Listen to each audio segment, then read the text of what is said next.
은사가 넘쳐나는 주의 근본을 받으리라.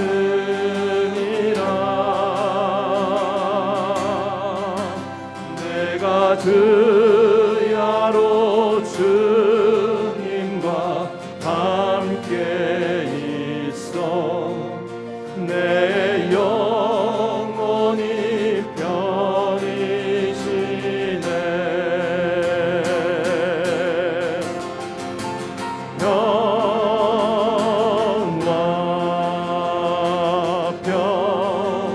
평화로다 하늘 위에서 내려오네.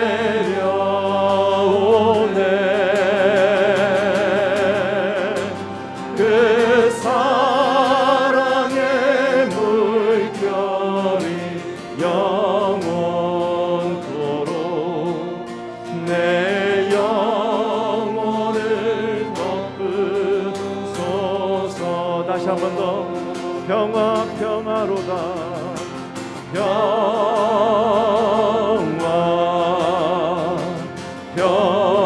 평화로다 하늘 위에서 내려오네.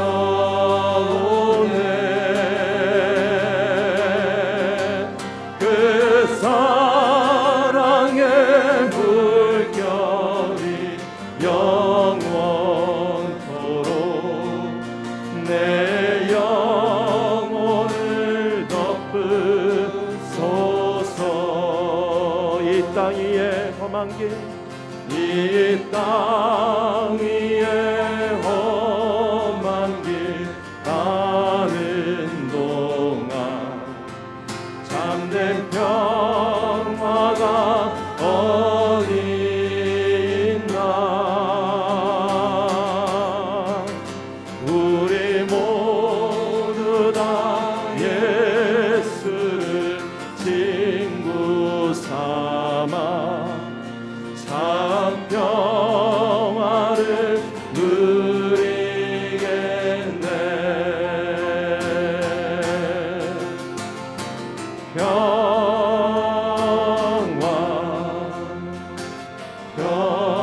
평화로다 하늘 위에서 내려오네.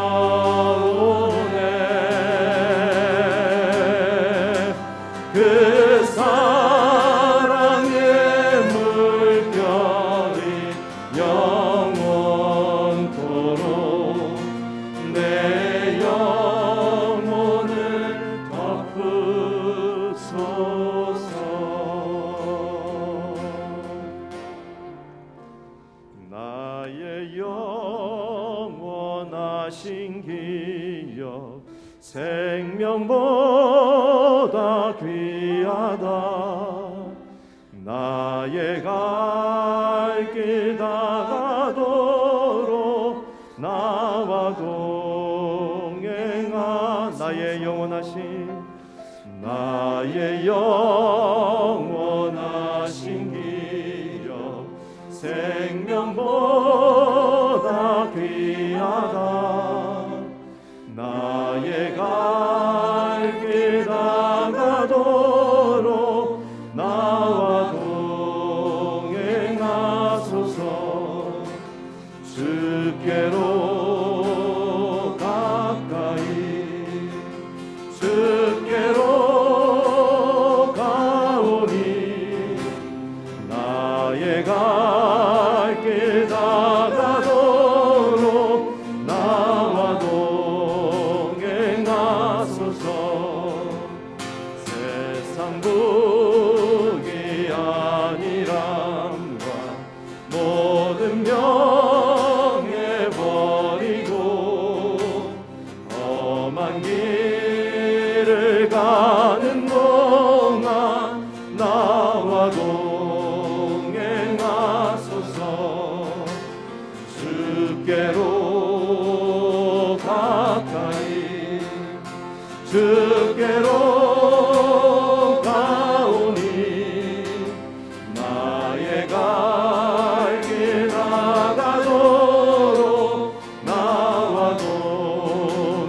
동행하소서. 어두운 골짝 지나가며 험한 바다 건너서 천국문에 이르도록 나와 동행하소서. 주께로 가까이 주께로 가오니 나의 갈 길 다가도록 나와 동행하. 어두운 골짝 지나가며 어두운 골짝 지나가며 험한 바다 건너서 천국문에 이르도록 나와 동행하소서. 주께로 가까이 주께로 가오니 나의 갈 길 다가도록 나와 동행하. 주께로 가까이 주께로 가오니 나의 갈 길 다가도록 나와 동행하소서.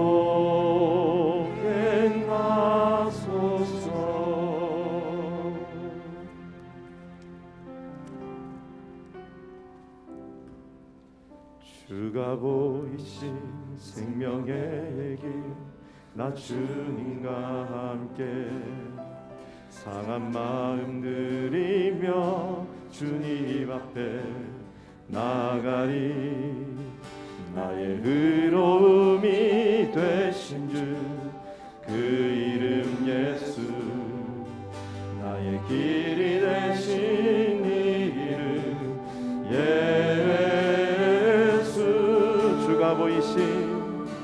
주가 보이신 생명의 길 나 주님과 함께 상한 마음 들이며 주님 앞에 나가리. 나의 의로움이 되신 주 그 이름 예수 나의 길이 되신 이름 예수.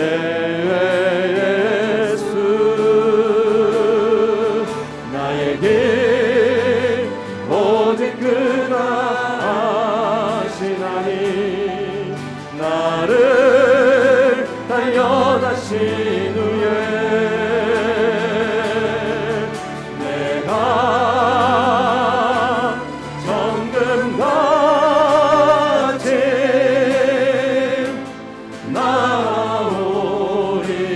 나오리라.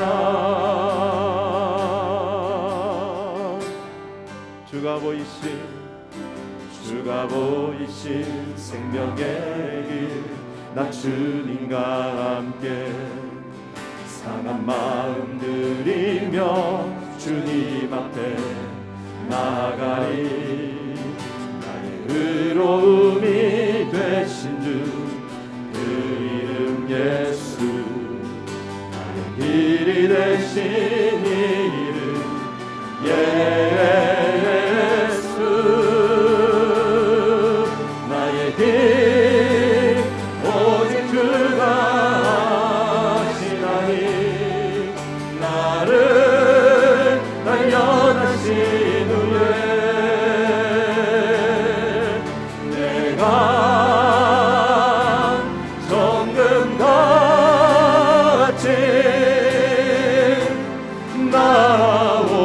나오리라. 나의 길 오직 주가 아시나니 나를 단련하신 후에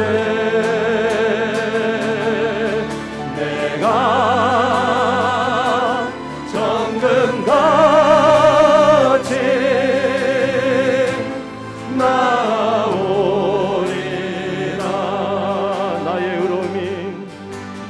의로움이 되신 주 그 이름 예수 나의 길이 되신 이름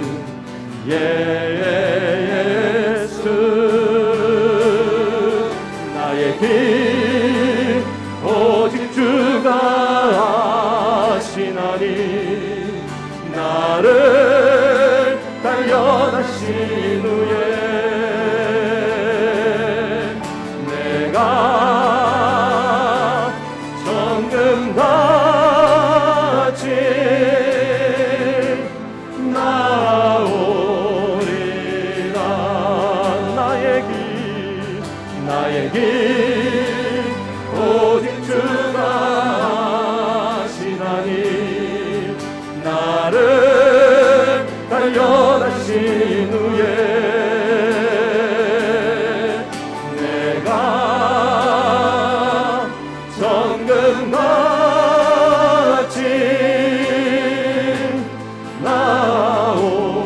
나오리라 내가 정금같이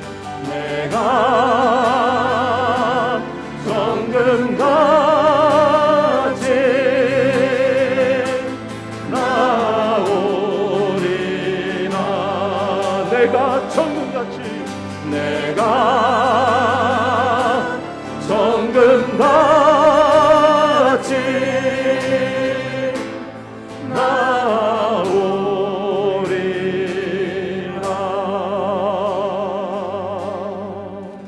하나님 말씀 여호수아 10장 40절에서 43절까지는 말씀을 다 함께 찾겠습니다. 구약 성경 336페이지 여호수아서 계속 함께 묵상합니다. 오늘은 10장 40절에서 43절까지 한 절씩 교독하겠습니다.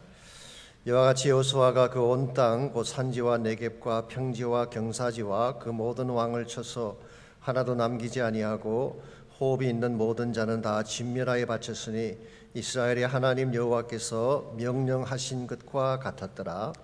여호수아가 또 가데스 바네아에서 가사까지와 온 고센 땅을 기브온에 이르기까지 치매 이스라엘의 하나님 여호와께서 이스라엘을 위하여 싸우셨으므로 여호수아가 이 모든 왕들과 그들의 땅을 단번에 빼앗으니라. 여호수아가 온 이스라엘과 더불어 길갈 진영으로 돌아왔더라. 아멘. 몇 년 전에 세들백 교회에서 설문조사를 했습니다. 당신의 보캐블러리에서 가장 중요한 단어가 무엇인가 물었더니 success, 성공이라는 단어가 가장 많이 나왔다고 합니다. 그럼 무엇이 성공인가 물었더니 20가지 이상의 다양한 답이 나왔습니다. 누구나 성공을 원하지만 성공에 대한 개념은 다르다는 것입니다. 성공에 대한 기준이 다르기 때문일 것입니다. 예를 들어 부자들에게 있어서 성공은 돈의 양입니다. 돈의 양이 성공을 결정하는 기준입니다. 사업가에게는 사업의 번성이 성공이겠죠. 학생에게는 좋은 성적을 얻고 좋은 대학에 진학하는 것이 성공일 것입니다. 운동하는 사람들에게는 우승을 하는 것이 성공의 기준입니다. 이번 윈블던 테니스 대회에서 로저 페더러라는 유명한 선수가 8강에서 탈락을 했습니다. 사실 윈블던 8강이면 굉장한 성적입니다. 그럼에도 불구하고 대다수의 미디어들이 이것을 실패라고 그렇게 보도를 했습니다. 왜 그랬을까요? 기대치에 못 미쳤기 때문에. 돈만 가지고 평가한다면 페더러는 스포츠 재벌이라고 할 수가 있습니다. 자산이 10억 불이 넘습니다. 운동선수 가운데 빌리언이는 2명밖에 없어요. 타이거 우즈하고 로저 페더러. 그러나 운동선수가 아무리 많은 돈을 가져도 우승하지 못하면 실패한 것입니다. 이와 같이 우승에 대한 기준은 다 다르다고 할 수가 있습니다. 그렇다면 우리 크리스천들에게 있어서 우승의 기준은 성공의 기준은 무엇일까요? 그것은 결론부터 말씀드리면 하나님입니다. 하나님 뜻대로 사는 것이 성공이고 하나님의 비전을 이루는 것이 성공인 것입니다. 하나님이 여러분과 저의 인생의 최후 평가자이시기 때문에 하나님 마음에 합한 자가 돼야지 성공했다고 말할 수가 있는 것입니다. 이런 면에서 단순히 외적인 업적만 가지고 성공과 실패를 논하는 것은 위험한 것입니다.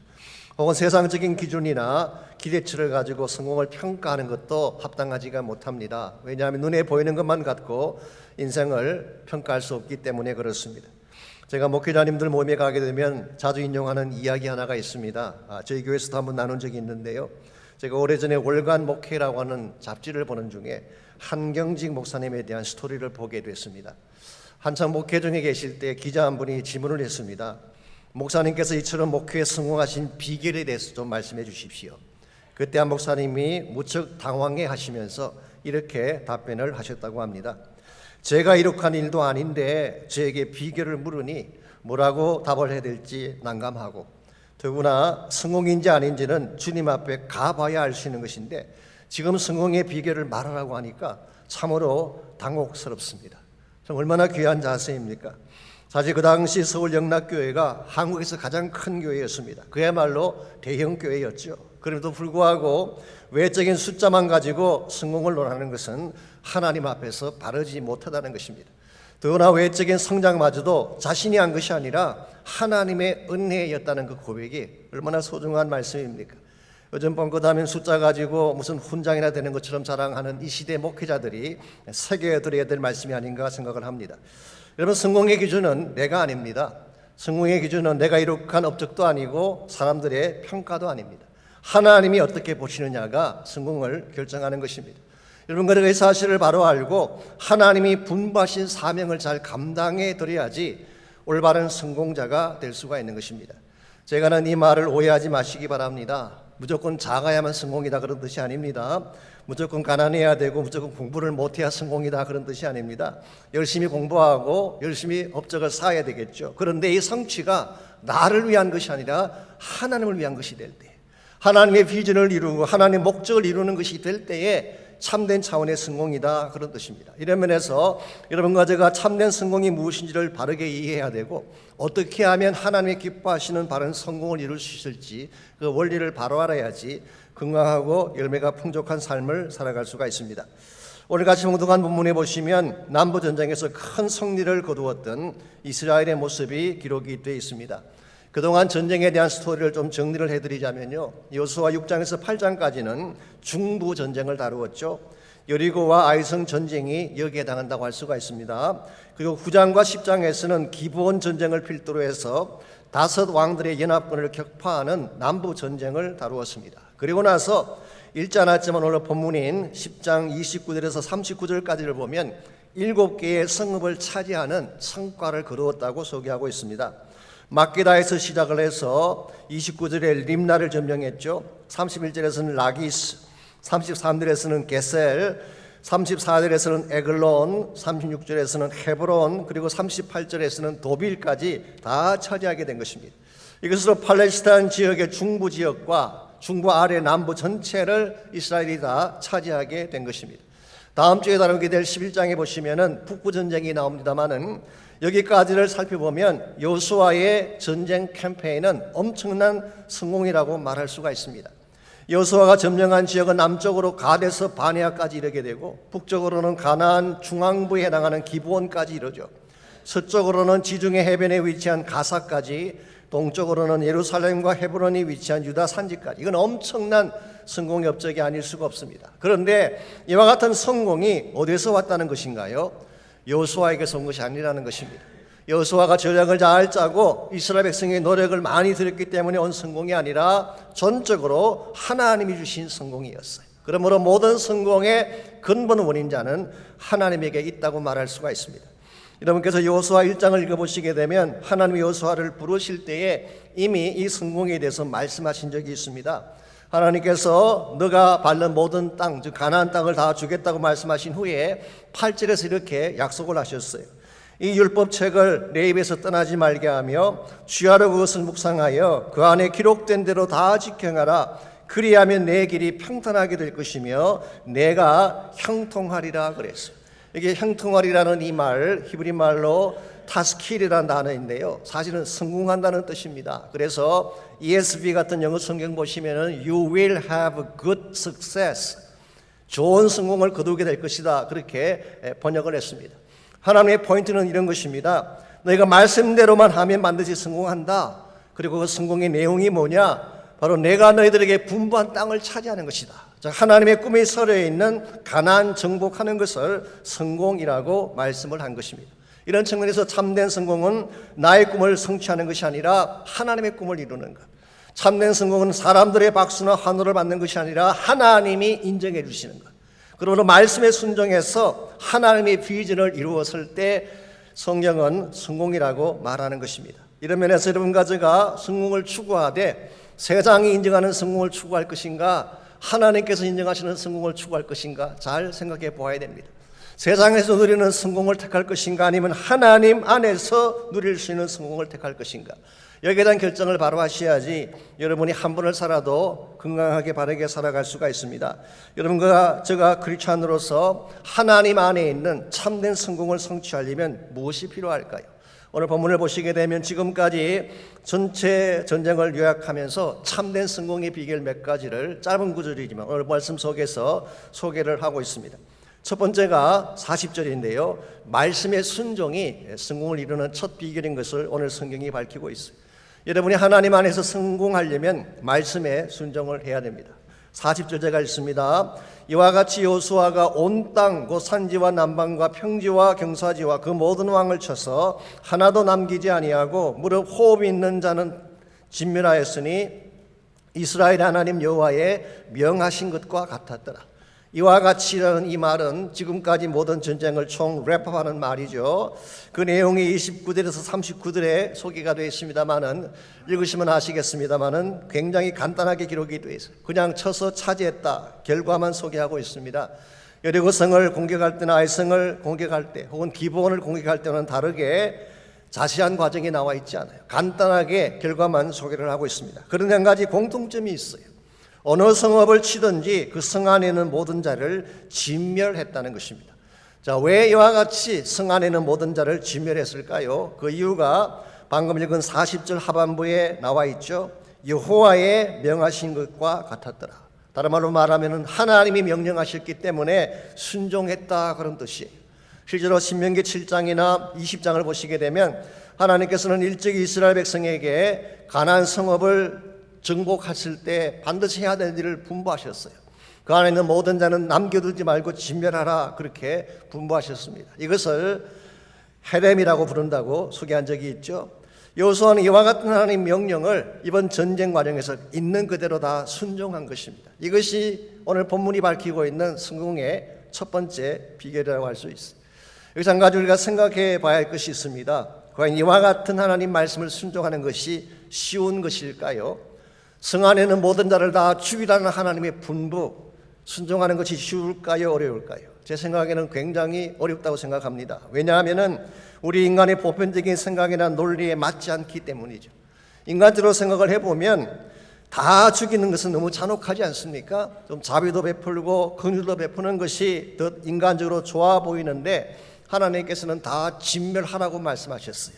그런데 우리가 비록 이해하지를 못해도 나의 논리에 맞지 않는 것처럼 느껴져도 하나님 말씀대로 순종하는 것을 오늘 성경은 성공이라고 표현하고 있습니다.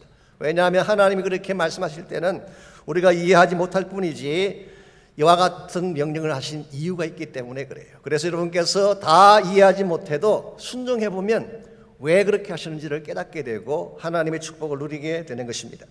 오늘 본문에 나오는 헤렘의 케이스, 이것은 사실 두 가지 이유 때문에 하나님이 그 명령을 내리신 것입니다. 첫 번째 이유는 가나안 족속에 대한 심판 때문이었어요.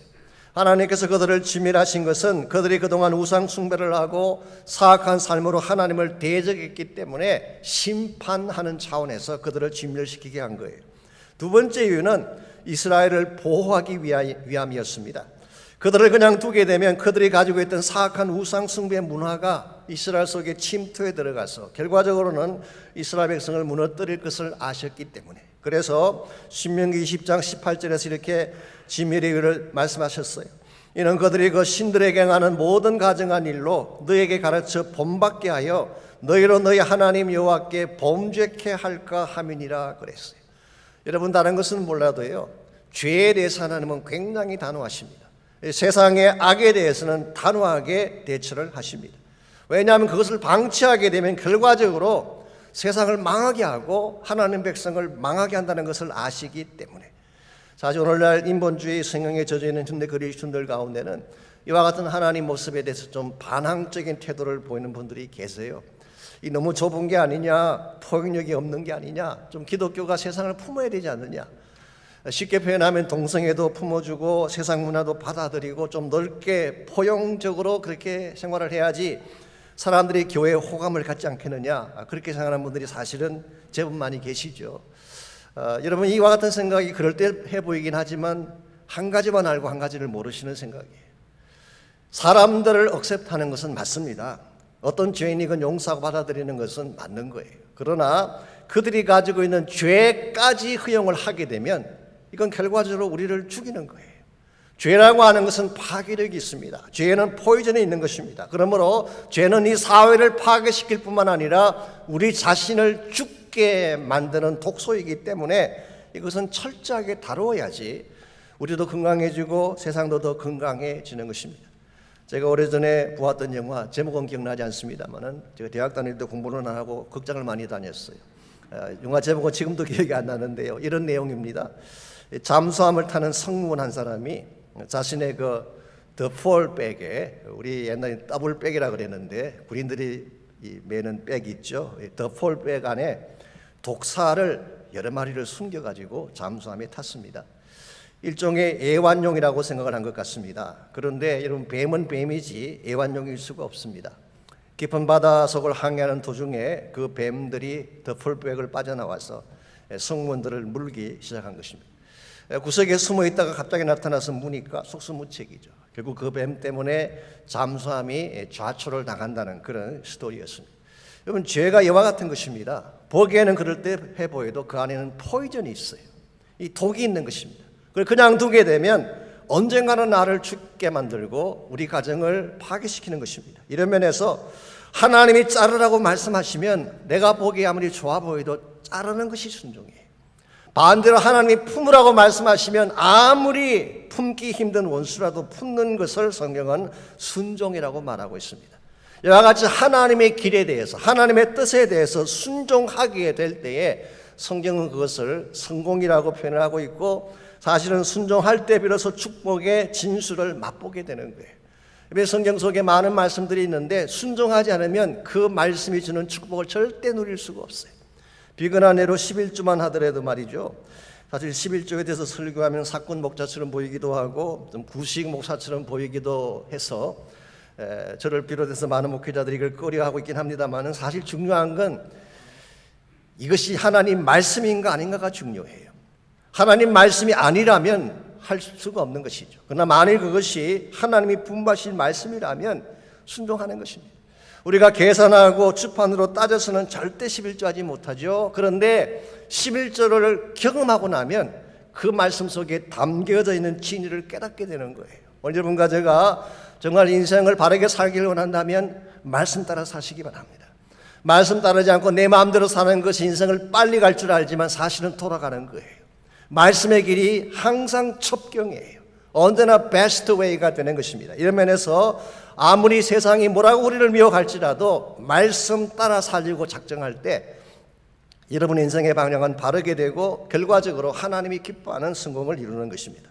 두 번째로 하나님에서 성공을 하려면 단순한 믿음을 가져야 됩니다. 말씀을 따를 뿐만 아니라 단순한 믿음, 하나님이 개입하시면 모든 것을 이룰 수 있다는 단순한 믿음을 가져야지 참된 승리를 이룰 수가 있는 것입니다. 42절 말씀 보겠습니다. 이스라엘 하나님 여호와께서 이스라엘을 위하여 싸우신 거로 여호수아가 이 모든 왕과 그 땅을 단번에 취하니라 그랬어요. 자, 이 말씀에 의하면은 전쟁 승리의 근본 원인이 어디에 있다는 것입니까? 여호와께서 싸우셨다 그랬어요. 우리 생각에는 여호수아가 싸운 것 같은데, 우리 생각에는 이스라엘 군대가 전쟁을 한 것 같은데, 오늘 성경은 하나님이 싸우셨대요. 자, 하나님이 전쟁에 개입하셔서 직접 싸우시면 누가 이길까요? 당연히 하나님이 이기죠. 하나님을 대적할 자가 세상에 어디 있겠어요. 근데 한 가지 중요한 특징이 있습니다. 하나님이 와 같이 전쟁에 개입해서 싸우시게 되면 단번에 빼앗게 된다, 그렇게 말씀하고 있어요. 물론 이 말씀은 단 한 번의 전쟁으로 이겼다 그런 뜻은 아닙니다. 사실 자세한 묘사가 없어서 그렇지 어떤 전쟁이건 왜곡절이 있는 것입니다. 업앤다운이 있고 어려운 과정이 있었을 것입니다. 그러나 하나님이 함께 하시면 어떤 전쟁이건 이 전쟁의 결과를 되돌리기나 막아설 수 없다 그런 뜻이. 영어로 표현하면 decisive. 하나님이 결정하시면 끝난 거예요. 여러분과 저의 인생도 마찬가지입니다. 많은 문제가 복잡하게 얽혀 있는 것처럼 보이지만 하나님이 개입하시면 끝나요. That's it. 이와 같은 사실을 믿는 믿음을 단순한 믿음이라고 생각합니다. 이런 믿음은 단순한 것입니다. 하나님 한 분만 믿는 거예요. 하나님이면 충분하다고 믿는 믿음을 단순한 믿음, 바른 믿음이라고 표현하고 있습니다. 하나님도 믿는데 다른 것도 생각하면 바른 믿음이 아니에요. 야고보서 1장 6절에서 8절을 보시면 이런 말씀이 나옵니다. 오직 믿음으로 구하고 조금 더 의심하지 말아라. 의심하는 자는 마치 바람에 밀려 요동하는 바다 물결 같다 그랬어요. 이 파도 치는 물결, the wave tossed by the wind. 이 바람이 불면은 그냥 토스되는 이 물결처럼 왔다 갔다 하는 이게 믿음을 가지지 못한 자의 특징. 이와 같은 사람은 무엇이건 죽게 얻기를 생각하지 말아라. 왜냐하면은 두 마음을 품어 모든 일에 정함이 없기 때문이라 그랬어요. 이 마음이 디바이디드 된 것입니다. 마음이 나누어진 거예요. 한 개로 포커스된 마음이 아니라 하나님에게만 집중해야 되는데 그 마음이 아니라 나누어진 마음을 가진 자는 무슨 일을 하든 흔들리고 정함이 없게 된다는 뜻입니다. 여러분 잘 아시는 이솝의 우화 중에 The Fox and the Cat이라고 하는 여우와 고양이라고 하는 재미있는 우화가 있잖아요. 이 둘이 가장 무서워하는 것이 사냥개였습니다. 하루는 여우가 고양이에게 질문했어요. 넌 사냥개가 나타나면 어떻게 할 거냐? 그랬더니 고양이가 나는 한 가지 플랜밖에 없어. 무조건 나무 위로 도망치는 것입니다. I have just one plan. 그러면서 여우에게 물었어요. 너는 어떤 계획 가지고 있냐? 근데 여우가 웃으면서 말합니다. 나는 100가지나 되는 플랜을 가지고 있다. 100가지의 다양한 방법을 가지고 있대. 이렇게 말하는 순간 사냥개가 나타났습니다. 고양이는 어떻게 쓸까요? 고민할 필요 없습니다. 그냥 나무 위로 도망치면 돼요. 그런데 이 여우는 플랜 1을 쓸 것인가 플랜 2를 쓸 것인가 이 왔다 갔다 고민하는 중에 붙잡혀서 돌아가시게 된다는 스토리. 여러분 우리 인생이라고 하는 것이요 문제가 생겼을 때 심플해야 돼요. 우리가 하나님 안에서 가지는 플랜은 하나밖에 없어요. 하나님 한 분 믿는 거예요. 하나님 한 분이면 충분하다고 고백할 때에 그때 문제가 해결되기 시작하는 것입니다. 여러분이 문제가 수없이 많지만 하나님 한 분만 집중해서 의지하게 되면 하나님이 알아서 처리해 주세요. 이걸 알지 못한 채 자꾸 잔머리 굴리고 계산하려고 하면 결국 우리는 바른 인생을 살 수 없는 거예요. 이사야 7장에 보시게 되면 유다왕 아하스의 우유부단했던 모습 하나가 기록되어 있습니다. 아하스가 왕으로 있을 때에 북왕국의 왕인 이스라엘 왕이죠. 베가라고 하는 왕이 이 아람과 연합군을 형성하고 남쪽 유다를 침공하려고 했습니다.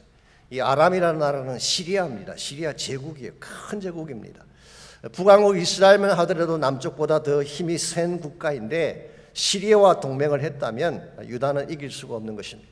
이 소식을 들은 유다왕 아하스가 성경의 표현에 의하면 숲이 바람에 흔들림 같이 흔들렸다고 했어요. 벌벌 떤 것입니다. 사시나무 떨듯이 떨고 있었어요. 왜냐하니까 아무리 계산해봐도 이길 시간이 없으니까.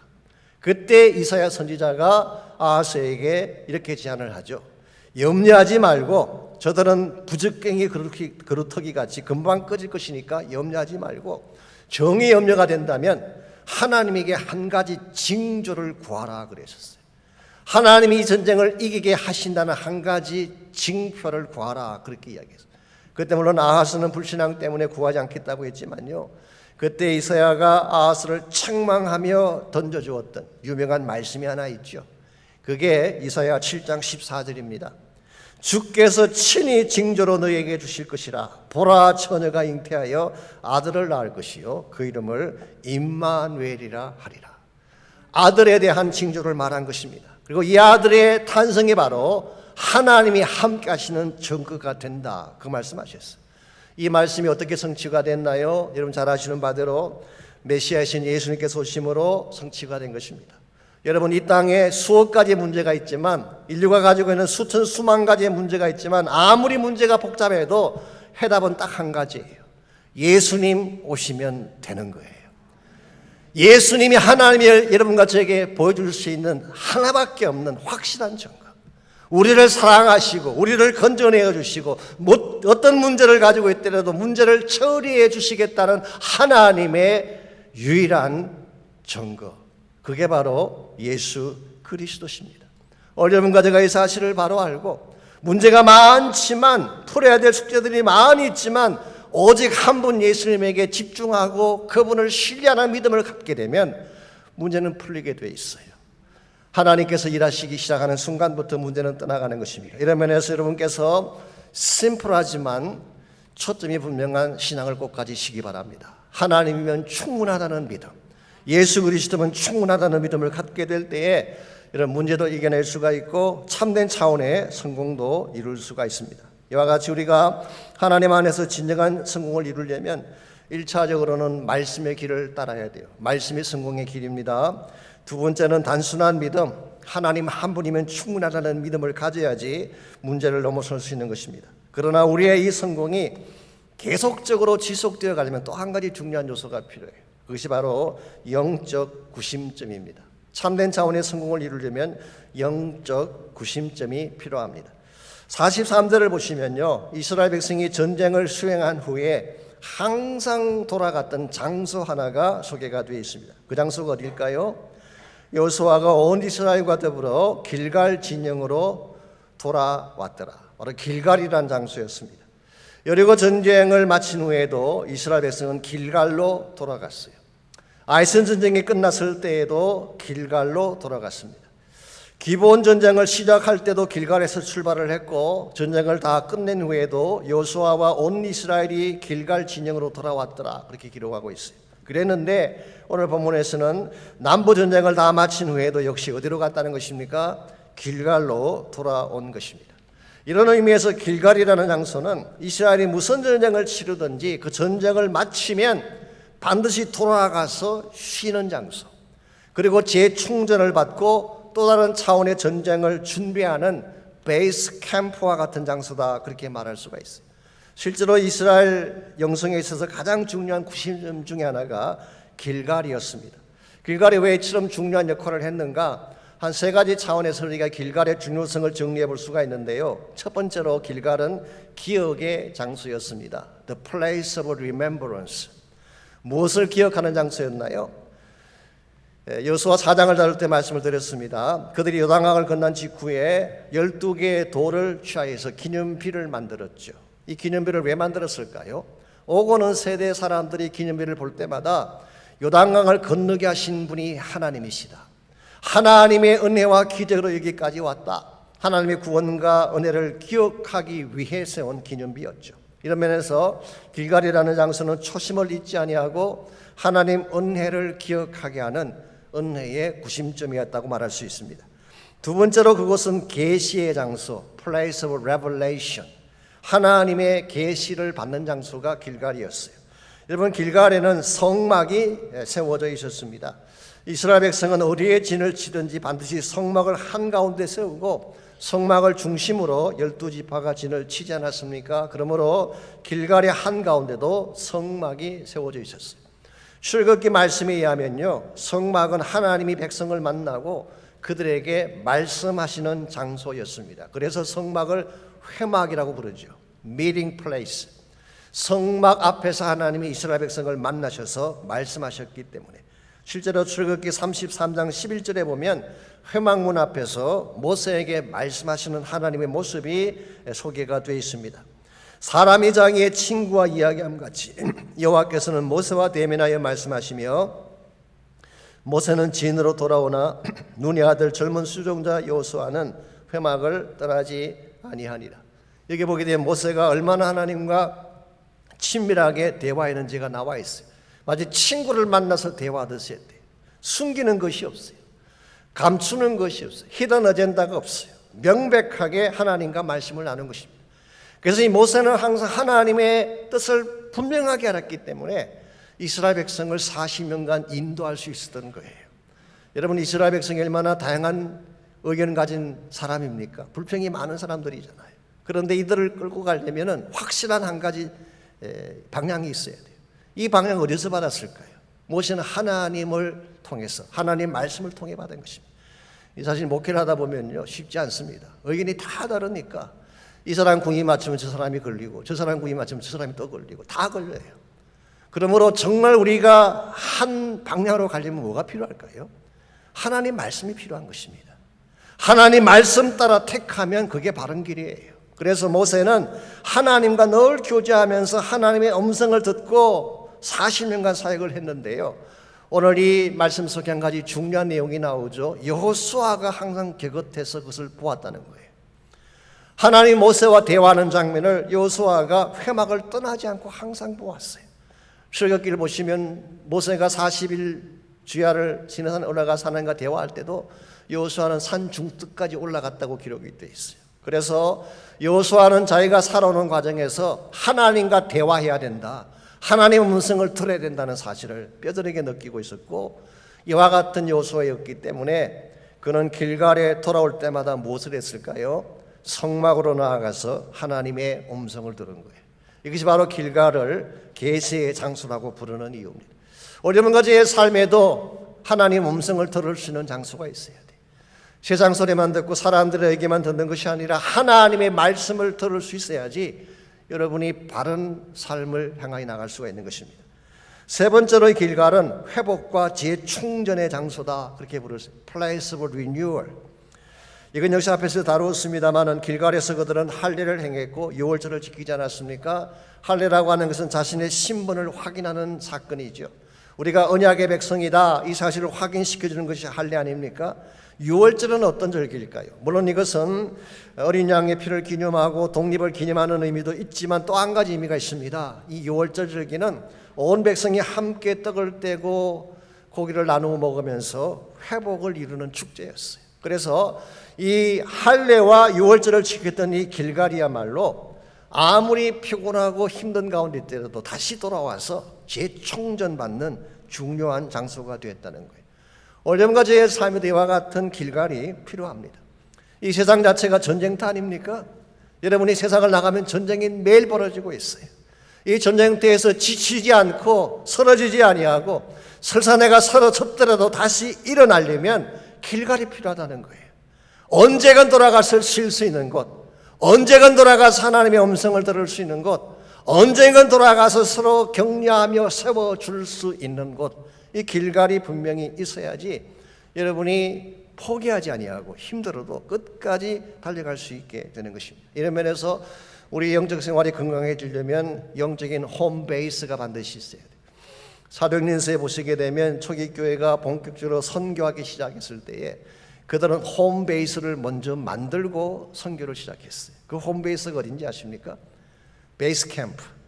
그게 바로 안디옥이었습니다. 시리아에 있는 안디옥 교회가 선교의 홈베이스가 되었어요. 그래서 최초의 선교사 두 사람, 바울과 실라가 안디옥 교회에서 파송나가지 않습니까? 그리고 1차 선교를 마친 후에 어디로 돌아갔을까요? 다시 안디옥 교회에 가서 선교 보고를 함으로 선교가 마무리가 됐어요. 사도행전 14장 26절에서 28절을 보면 그 사실을 이렇게 기록해 주고 있습니다. 거기서 배 타고 안디옥에 이르니, 즉 선교를 다 끝낸 후의 이야기입니다. 이곳은 두 사도가 이룬 그 일을 위하여 전에 하나님의 은혜에 부탁하던 곳이라. 그들이 이르러 교회를 모아 하나님이 함께 하신 모든 일과 이방인들에게 믿음의 문을 여신 것을 보고하고 그랬어요. 이게 선교 보고예요. 그동안 하나님이 어떤 일을 하셨는가라고 하는 선교 현장의 모든 일어난 일들을 보고한 거예요. 그러나서 제자들과 함께 오래 있으니라. 이게 바로 그곳에 머물면서 리찰지 받았다, 그런 뜻이에요. 여러분, 선교하는 분이요, 선교만 계속하면 지치게 돼 있어요. 탈진에 쓰러지게 돼 있어요. 그래서 반드시 다시 베이스 캠프로 돌아와서 선교 보고도 하고 영적인 체크도 받고 리찰지 받는 시간을 가져야지 계속 선교할 수 있는 것입니다. 그래서 2차 선교가 끝난 후에도 동일하게 안디옥으로 와서 선교 보고를 함으로써 선교가 마무리됐어요. 3차 선교 여행 직후에는 안디옥으로는 대신 예루살렘으로 올라갔죠. 왜냐하면 예루살렘이 그 당시 전체 교회를 다 총괄하는 헤드 캠프와 같은 곳이었기 때문에. 그래서 그동안의 선교 보고를 다 하고 그리고 전 세계 선교를 향한 새로운 출발을 한 것이 바로 예루살렘이었죠. 이와 같이 여러분과 제가 사역을 하든지 그처럼 삶을 바르게 살아가기를 원한다면 베이스 캠프가 있어야 돼요. 그래서 저는 개인적으로 말이죠, 이 선교를 혼자 하는 것을 저는 추천하지 않습니다. 개별적으로 독립적으로 선교하는 분이 계실지 모르지만요, 저는 그것을 위험하다고 생각합니다. 왜냐하면 이 선교 현장만큼 영적 전쟁이 치열한 곳이 없습니다. 그런데 어떻게 단신으로 일할 수가 있겠어요? 그래서 반드시 선교 단체가 있어야 돼요. 선교 단체를 통해 훈련을 받고 그들을 통해 계속 리차지 받는 것이 필요해요. 그리고 홈베이스인 파송교회가 반드시 있어야 돼요. 그래야지 힘들어도 중보기도도 하고 도울 수 있는 거예요. 저희 교단에서는 파송교회가 없으면 절대 선교사로 보내지 않습니다. 이 파송교회가 바로 베이스 캠프, 우리의 영적 구심점이라고 할 수 있는 것입니다. 여러분과 제 개인의 삶에도 마찬가지로 영적 구심점이 있어야 돼요. 가장 대표적인 영적 구심점이 바로 신앙 공동체예요. 교회라고 부르는 곳. 저희 교회에서는 양물이라고 부르기도 합니다만, 혼자 있게 되면 아무래도 영성의 불꽃이 꺼져갈 수밖에 없습니다. 기도도 식게 되고 찬양도 식게 되고 사랑 열정도 식는 것입니다. 무엇보다 내가 지쳐 사라졌을 때 혼자 있으면 일으켜줄 손이 없잖아요. 그럼 우리는 일어날 수가 없는 것입니다.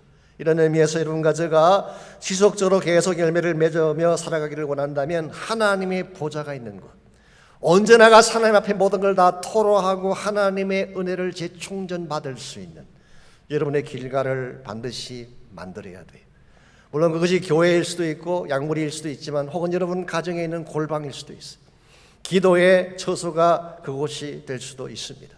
여러분 삶 가운데에 이 길갈이 있어야지 무슨 문제를 당해도 포기하지 않고 다시 일어날 수 있는 거예요. 하나님의 보좌가 있는 길갈, 여러분 꼭 만드시기를 바랍니다. 그래 여러분께서 진정한 차원의 성공을 이룰 수 있기 때문에. 몇 년 전에 MBC TV에서 방송된 그 성공시대라는 프로가 있습니다. 그게 성호정이라는 분이 출연을 하셔서 자신의 성공담을 나눴던 적이 있습니다. 이분이 어떤 분이냐고 하면 젊었을 때 사업을 했는데요, 사업이 한참 번창하고 있을 때 어려움에 처한 친구를 도와주려고 하다가 변호사법 위반으로 구속을 당하게 됐습니다. 그래서 사업을 아버지에게 부탁을 하고 감옥을 갔는데요, 3개월 정도 감옥 생활을 하고 집행유예를 받아서 감옥에서 나와 보았더니 이 아버지가 사업을 다 말아 잡수고 만 것입니다. 그냥 쫄딱 망해버렸어요. 어떡하겠어요? 아버지가 그렇게 하셨는데. 그래서 회사 처분하고 남은 돈으로 농산물 유통 사업을 시작을 했는데 이것마저 또 누구의 농간 때문에 다 날려버리고 말았습니다. 일반적으로 이 정도가 되면 아버지 원망하고 친구 원망하고 친척 원망하다가 폐인이 되기 십상인데, 이분은 그렇게 안 하셨어요. 믿음이 참 좋은 분이셨어요. 오히려 인간적인 시도를 다 내려놓고 기도의 골방으로 들어가서 기도를 한 것입니다. 은혜의 보좌 앞에 나가 기도하면 하나님이 때를 따라 돕는 은혜를 주신다, 이 말씀을 굳게 붙잡고 하나님 보좌를 향해 나가서 기도하기 시작한 거예요. 그랬더니 기도하는 중에 하나님이 지혜를 주셨어요. 유통업이 아니라 제조업을 해야 된다, 무엇을 만들어 파는 것을 하라, 그렇게 하나님이 지혜를 주셨어요. 그래서 남은 돈으로 냉면 기계 한 대를 사서 냉면을 만들어 팔았는데 이게 기가 막히게 팔리는 거예요. 이와 같은 것을 때를 따라 돕는 은혜라고 말합니다. 꼭 필요할 때 적절하게 하나님이 열어주시는 타임리 히트예요. 그래서 냉면 기계 한 개 사서 판매했는데 이게 엄청나게 매상을 올리기 시작한 거예요. 그래서 다시 기계 한 개를 더 드리게 되고, 둘이 3개가 되고 셋이 4개가 되면서 사업이 번창하기 시작했어요. 이것이 오늘 여러분이 아실 것입니다. 성학식품이라고 하는 회사가 된 것입니다. 냉면, 국수, 라면, 떡볶이, 떡국떡, 제가 좋아하는 모든 품목을 다 생산하는 대기업. 2012년도에 100대 우수 기업으로 대통령상까지 받은 그런 기업이 됐어요.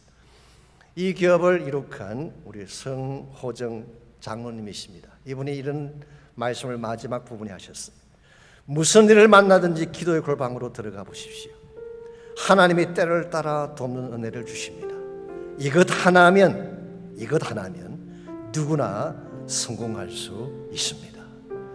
여러분, 성공은 멀리 있는 게 아니에요. 하나님 안에 있습니다. 하나님 안으로 들어오셔서 그분의 보좌를 붙잡기만 하면 내가 성공을 이루는 것이 아니라 하나님의 성공을 안겨주시는 거예요. 나의 야망을 성취하는 것이 아니라 하나님 비전을 이루고 하나님의 뜻을 이룰 수 있도록 내 인생을 사용해 주시는 것입니다. 그럼 여러분들 힘들다고 포기하지 마십시오. 어렵다고 낙심하지 말고 하나님 보좌가 있는 길갈로 나가시기 바랍니다. 기도하시기 바랍니다. 전심을 다해 부르짖으시기 바랍니다. 하나님이 길을 열어주시고 하나님이 뜻을 정하게 하시고 하나님 사이의 기적들을 안겨주실 것이기 때문에 이런 의미에서 여러분과 제가 이 땅을 살면서 하나님과 함께 승곡을 향해 나아가는 것 대단히 중요한 것입니다. 이 사실을 일찍이 잘 깨달았던 페니 크로스비라는 사람, 프랜시스 제인 크로스비죠. 본명이. 그는 이와 같은 찬양을 오래전에 한 적이 있습니다. All the way my Savior leads me. 나의 모든 길을 나의 구원자께서 인도하시니. 아신 대로 그분은 6개월 만에 생후 6개월 만에 시력을 상실하고 시각장애자로 평생 사신 분 아닙니까? 앞을 볼 수 없는 분이에요. 자기가 아무리 눈을 떠도 앞이 보이지 않는 분이에요. 근데 한 가지 확신이 뭔지 아십니까? All the way my Savior leads me. 내가 어떠한 길을 선택하든 어디를 가든 나의 가는 모든 길 가운데에 나의 주님이 길을 인도해 주신다. 주님이 나의 모든 길을 인도해 주시면 무슨 일을 만나든지 형통하게 될 거예요. 나의 갈 길 다가도록 주님 인도하시면 무슨 일을 만나든지 만사 형통하리라. 나의 갈 길 다가도록 예수 인도하시니 내 주 안에 있는 긍휼 어찌 의심하리요. 믿음으로 사는 자는 하늘 위로 받겠네. 무슨 일을 만나든지 만사형통하리라. 무슨 일을 만나든지 만사형통하리라. 우리 다 일어나서 2절 함께 찬양합니다. 나의 갈 길 다가도록 예수 인도하시니 어려운 일 당한데도 족하는 해주시네. 나는 심히 고단하고 영혼 매우 가난하. 나의 앞에 반석에서 샘불나게 하시네. 나의 앞에 반석에서 샘불나게 하시네. 나의 앞에 반석에서 나의 앞에 반석에서 샘불나게 하시네. 나의 앞에 반석에서 샘불나게 다시 한번 고백합니다. 나의 앞에 반석에서 나의 앞에 반석에서 샘불나게 하시네. 나의 앞에 반석에서 샘불나게 하시네. 3절 높은 목소리로 찬양합니다. 나의 갈 길 다가도록 예수 인도하시니 그의 사랑 어찌 큰지 말로 알 수 없도다. 성령 감화 받은 영혼 하늘 날아갈 때에 영영 부를 나의 찬송 예수 인도하셨네. 영영 부를 나의 찬송 예수 인도하셨네. 하나님 감사합니다. 우리는 갈 바를 알지 못할지라도 우리 앞서 가시며 길을 여시고 우리 앞에 형통의 축복을 놓아주시며 반석에서 샘물이 터져나오게 하시며 하나님이 아니면 행하실 수 없는 기적을 행해 주셔서 주의 뜻 가운데 살게 하시는 은혜를 감사합니다. 사랑하는 주의 백성들 가운데 혹시라도 낙심한 자가 있습니까? 탈진하여 쓰러진 자가 있나요? 이 시간 주님 찾아가 주시고 그 심령 가운데 다시 생수를 터뜨려 주셔서 주의 보좌에서 흘러넘치는 생수를 맛보고 새 힘 얻어 일어나는 귀한 역사가 있도록 은혜를 베풀어 주시옵소서. 이제는 우리 구주 예수 그리스도의 은혜와 하나님 아버지의 무한하신 사랑과 성령님의 충만한 임재하심이 이 시간 주님 앞에 나와 전심을 다해 예배하고 돌아가는 사랑하는 주의 백성 한 분 한 분에게 그들의 가정과 삶의 터전과 자녀들과 자손들 위해 이제로부터 항상 함께하여 주시기를 살아계신 예수 그리스도의 이름으로 간절히 축원하옵나이다.